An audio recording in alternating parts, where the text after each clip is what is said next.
If you are planning a trip to Iceland in 2026 or later, you might have seen headlines saying Iceland introduced a new road tax. And if you are renting a car or bringing your own, that probably sounds like just another hidden cost. Some people think that this makes Iceland way more expensive, and others say that fuel got cheaper because of it, so it doesn't really matter. But here is the reality, it's neither of those extremes. And in this video I'll explain exactly how this new road tax affects you as a tourist, how it gets handled and what you will actually pay. As someone living in Iceland, I actually have to deal with this road tax directly. That means logging odometer readings into the government system and handling it myself. But for you as a tourist, how you pay it or whether you notice it at all basically depends entirely on how you are traveling. In most cases, it's all handled for you, and in a few specific scenarios, it works a bit differently. So instead of overcomplicating it, let me just break this down properly so you know exactly what to expect.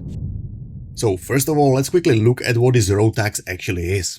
Starting in 2026, Iceland replaced part of the old fuel tax with a distance-based road usage tax. The idea is fairly simple. Instead of only taxing fuel, all cars now contribute based on how much they are actually driven. In simple terms, the more you drive, the more you contribute to the road maintenance. At least that's what the government is stating. And just to say this plainly, as I understand it, one of the main reasons Iceland moved in this direction is simply because with more electric and hybrid cars on the road, the state was basically collecting less money through the traditional fuel taxes, so they needed another way to fund the road maintenance that applies to everyone, regardless of what type of vehicle they drive. And so now this applies to all vehicles, gas, diesel, hybrid, electric, and rental cars included. But now let's move on to the real-life example. If you are renting a car in Iceland, there are currently two main ways that rental companies handle this. Some rental companies include the road tax as a fixed daily fee. It's basically baked into the price you see when you book. You don't pay per kilometer and you basically don't have to think about how far you drive, and you just return the car and that's it. And also for most travelers, this is probably the simplest and the least confusing option. Other rental companies charge the road tax based on the actual kilometers you drive. The amount is calculated when you return the car based on the odometer reading, and it's added to your final rental invoice. And just know that the rental company isn't inventing the tax, they are just handling the reporting, administration and payment on your behalf, and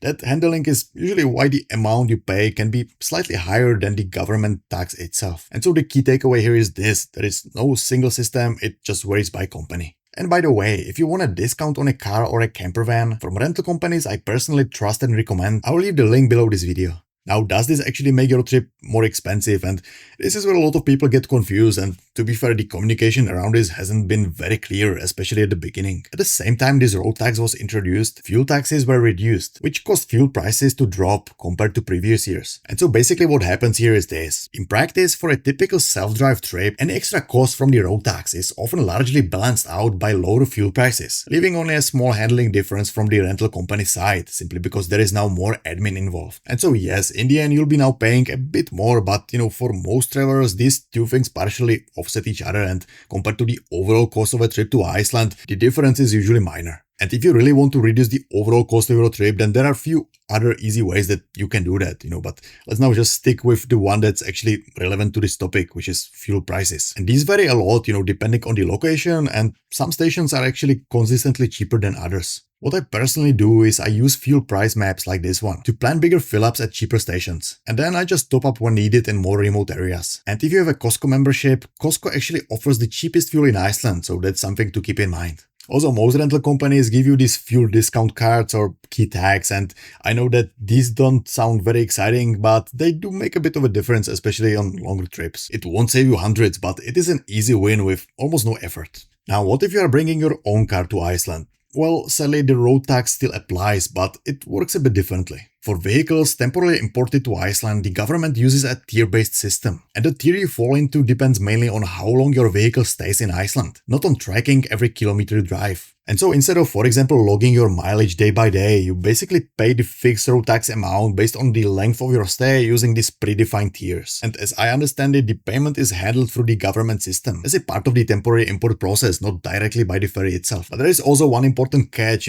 this system is still relatively new and there has been some real confusion around it. For example, according to recent reporting, vehicles staying in Iceland for over 30 days are expected to switch to a per kilometer charge. And even officials have acknowledged that it hasn't been fully clear yet how the odometer readings and payments will be handled in those cases. And because of that, it is very possible that details or procedures get adjusted as the year goes on. And so if you are bringing your own car, then my advice is simple. Just check the official government information before you travel, and also check any updates from your ferry operator closer to departure. That way you'll know exactly which of these tiers applies to you and what to expect without any surprises. But all in all, if you're wondering if Iceland's new road tax significantly changes your trip cost, then the answer is, for most people, no, not really. You're just paying a bit differently, Fuel is cheaper and rental pricing might be slightly higher, so overall it mostly balances out, at least for now. And just to be clear, I'm recording this in January 2026, basically right after this was implemented, so